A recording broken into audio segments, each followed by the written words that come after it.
Le duo exécutif peut-il se réconcilier?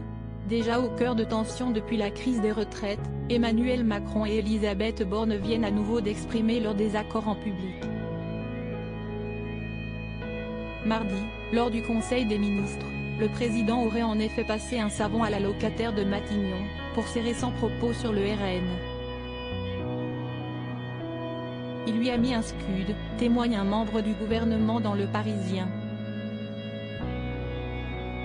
En cause, cette interview à Radio J, diffusée dimanche, dans laquelle Elisabeth Borne parle de l'idéologie dangereuse du Rassemblement national, qu'elle qualifie d'héritier de Pétain.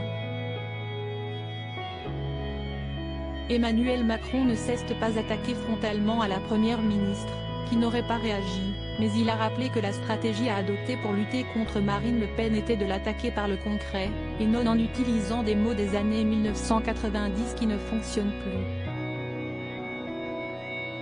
Le message est clair.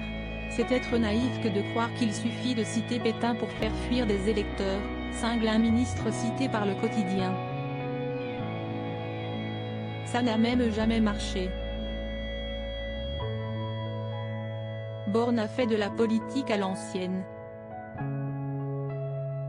Supérieur à découvrir notre diaporama sur Emmanuel Macron et les femmes de sa vie. Elisabeth Borne reste sur la sellette. Emmanuel Macron ne cesse pas d'arrêter là.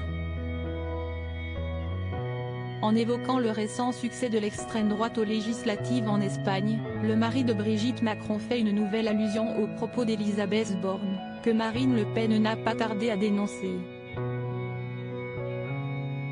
Le combat contre l'extrême droite ne passe plus par des arguments moraux. On n'arrivera pas à faire croire à des millions de Français qui ont voté pour elle que ce sont des fascistes, lance-t-il. Un coup dur de plus pour la première ministre, toujours fragilisée par la séquence des retraites malgré son maintien en poste.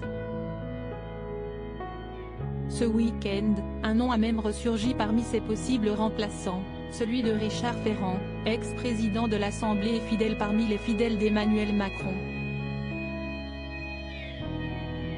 Crédit photo, Stéphanie Lecoq-Poul.